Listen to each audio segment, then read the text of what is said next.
T. Yeah, she just passed on Friday, so we haven't, none of us have really spoken too much about it. Sonny, come here, please. Okay. And what Um, hospital was she at? Did she get hospitalized? yeah, and that's kind of the part that I feel like everybody needs to know who aren't taking it quite seriously yet, is that once you go in the hospital, um, you essentially lose all your rights as a human being, in a sense. Um, a lot of the things that we're used to when us or our family members go in the hospital is that, they ask you what you want to do and, what are your wishes and things like that. But we're kind of in the Wild West right now with this disease, and essentially they can do whatever they want to. Whoever the hospital administrator is on that infectious disease unit, or whoever the ICU head nurse or somebody is, they really make the calls for your family. You don't you don't get to do a lot of stuff. And if I cry, y'all just gonna have to forgive me because it's like I said, it's very fresh. And my aunt for me is like my second mom. Doc Marley, no, they don't allow you to get the body back. That is something that a lot of people don't know as well. Um, your family member is essentially treated like hazardous waste because we don't know enough about the disease, and they don't know if it's still spreadable once a person passes away. So with that being the case, initially they were cryo freezing people's family members when they passed away, but obviously the freezer places, one, they're really expensive, and two, they don't have room anymore. So they're not Damn. doing that anymore. So anybody who passes away of COVID-19 will be cremated. You don't have an option. There will be no funerals. There will be no nothing. They get in a queue and they will be cremated. Most of the funeral homes and crematories are backed up because they have so many bodies that they're trying to process. So at Damn. minimum, you'll wait. Yeah, at minimum, you'll wait 2 weeks. At maximum, a few months. It could even be as far as August when you actually get your cremains of your family member. Um, And can I so ask you a question? Can I ask you a difficult yeah, question? So, yeah, for sure. from what I know, the family members are all dying alone because you guys can't go back into that negative pressure room. So, how do you even know that she passed? Did you see her? Yeah, that's the crazy part. And it's not even just the negative pressure. Like a lot of people assume you can't see your family member like once they get as far as ICU and they end up on a ventilator. But that's not the case. Like at least the hospitals, like we're from Chicago, so she was in Chicago. But most of the hospitals don't even let you in the hospital. So if you don't have you're not a patient, you can't come into the hospital, period. So even before she got worse and went to ICU, she couldn't even have visitors like on the floor in like a regular room. So like essentially the Not last even time you like see your family, spouse, like no, zero no, visitors. zero human interaction. So from the time So, she how do you went to the know she's hospital, dead, though? How do you know she died? that's the crazy thing. Like a lot of our family has been asking that question. They say they confirmed it. You're not allowed to like, like if somebody was in a car accident, you go like claim a body. That's not something that's being allowed right now. So I guess for all intents and purposes, you don't know 100%. But at the end of the day, like I mean, it's no different than when you're in the hospital for anything else. You wear your bracelet. They're keeping up with patients in that kind of manner, and the doctor who pronounces them dead essentially is responsible for kind of signing off on like that through process. But our family was waiting to hear that if if somebody was going to need to go and like claim her, identify her, and that was not something that was going to be allowed. So it's kind of a weird thing that like it kind of feels like even like when you're in the military sometimes and people pass away, in battle, and then sometimes they have to be identified later and things like that. It kind of feels like that whenever this is all said and done, I mean, there's not. You just kind of see who survived and who didn't, because like when she first went in, she was able to have her cell phone, so we would call her room at the hospital and talk to her, or we would, she would text. But when she was being moved to the ICU, they made her give her phone to her husband, so he had to come to the hospital and retrieve it from the nursing staff. So she didn't have, Mm, her phone after that mm, either. So it's just this yeah, weird, it's a it's ton of weird. loneliness, like. Nobody deserves to die alone. And it's from the time you go to the hospital, you are absolutely alone.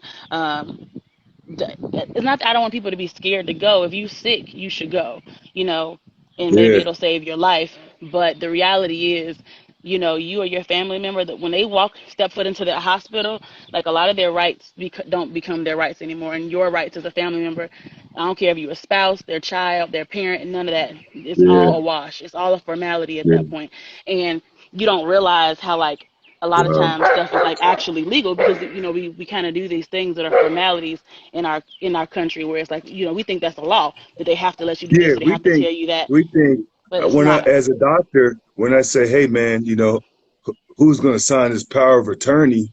I'm thinking Yeah, that piece of paper is some like strong shit. I'm like, hey, yeah, your power of attorney?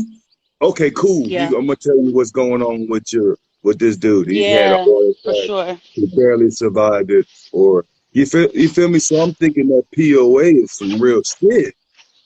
I mean, and Damn. I guess in most situations it is. I would have to believe that there's some form of maybe fine print on those powers of attorney that we don't normally pay attention to because they never come into necessity. So, like, yeah, like normally you do get to make calls and you get to make decisions, but the Yeah. reality is like now, right now, they're gonna do what they're gonna do literally no matter what. So like my auntie's husband, like she only had one child, my little cousin. She moved here to Atlanta, so she lives in the city. Um, and so she's here unfortunately, and then her husband was there. So like the husband was the power of attorney. So they would like call him for Right. formality's sake, either No. when they did things or before they did things, but it Man. really wasn't necessarily a choice. It was more like they were calling him to give him updates.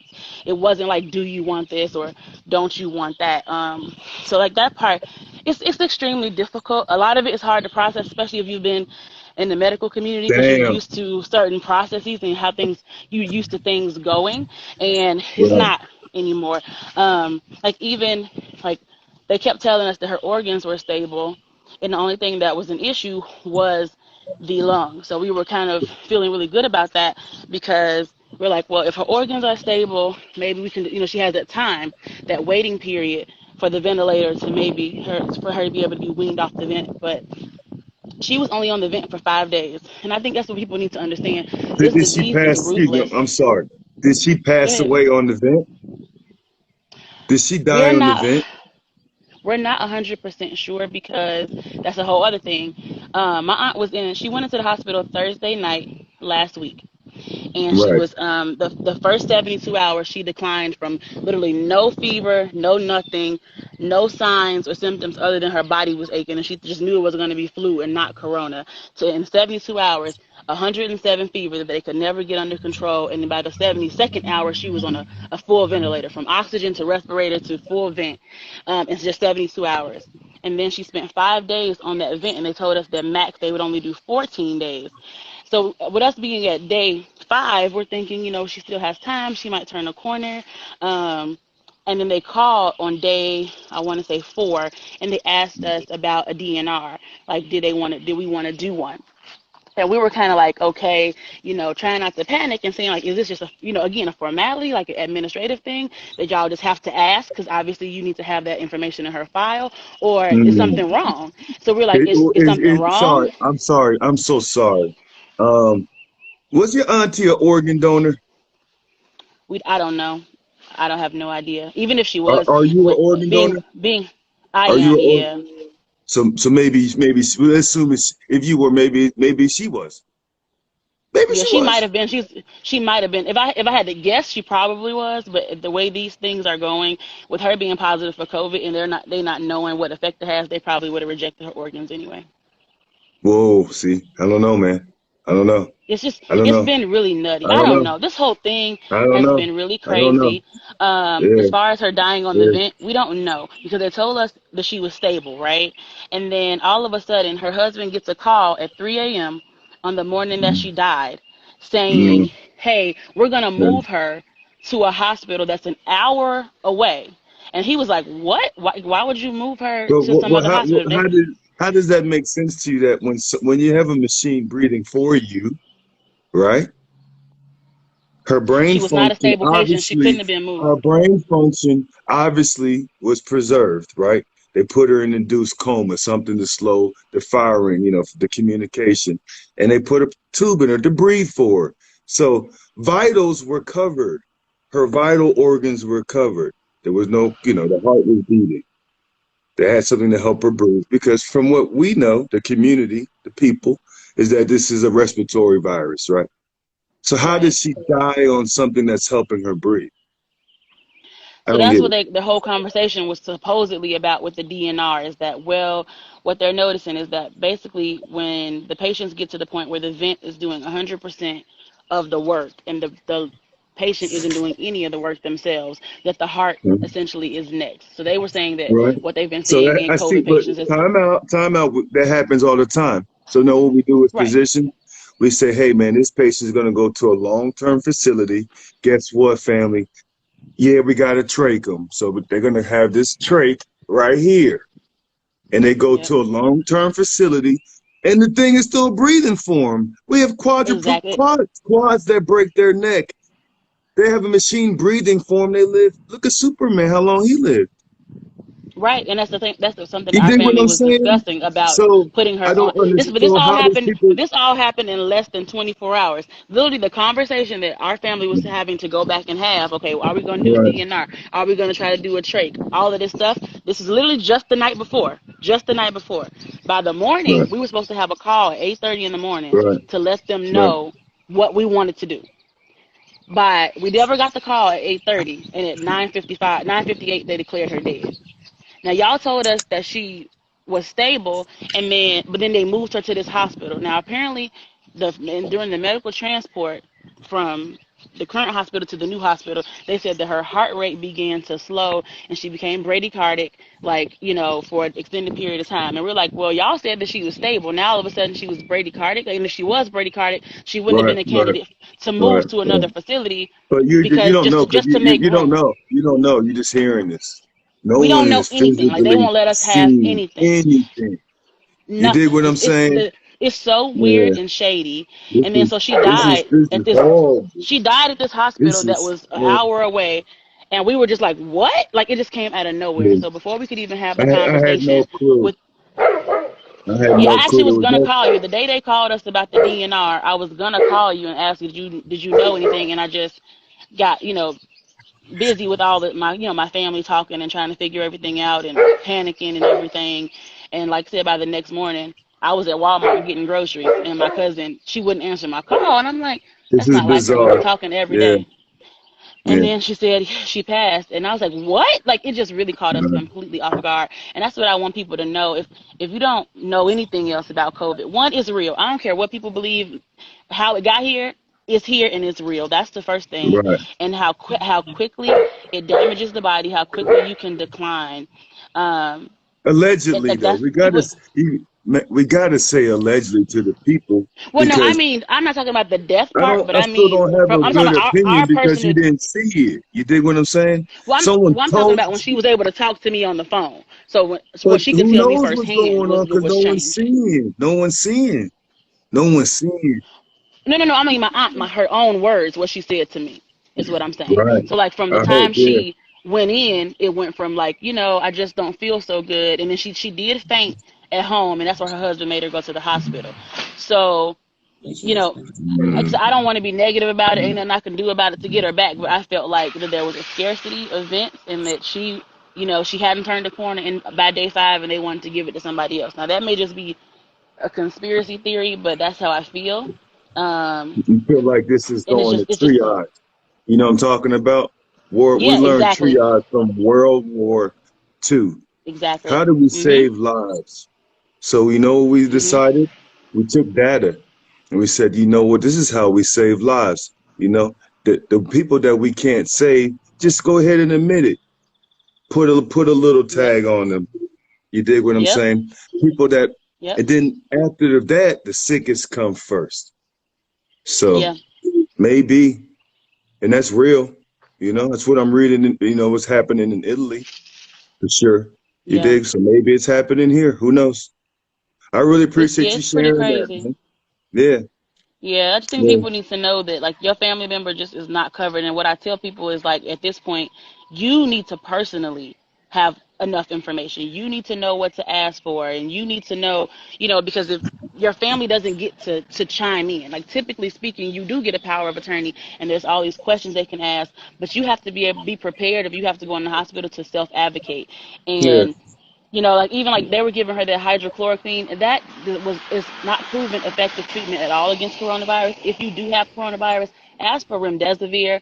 Remdesivir has proven to work on other strains of coronavirus, such as SARS and MERS, and it is showing to be an effective treatment against COVID-19. Like these are things that people don't know. Hydrochloroquine was made for malaria, and while it had there are some patients, a very small sample, that did turn around after having hydrochloroquine. The thing about hydrochloroquine or chloroquine by itself is that it's really inexpensive. Every pharmacy that you know in the world has that in stock because it became a common medicine to treat malaria. But remdesivir is not common, and it is going to be a hell of a lot more expensive to procure.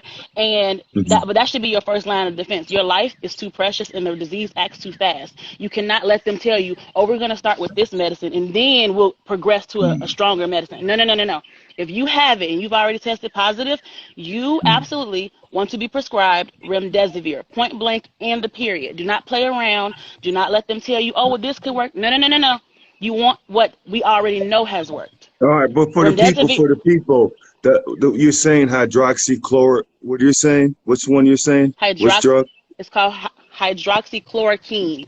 Is Okay, It's a malaria but medicine. that It's a yeah, but pharmaceutical. the generic, the one that the president's talking about. That's the same one you're saying. The generic one that the Yeah, yeah, the president one is where talking about. that's just a generic name. Like Hydroxychloroquine. I'm sure it has some type of, Yeah. I'm sure it So has some that kind of generic weird drug like brand name. is really used by the lupus population. It's for lupus and So malaria, correct?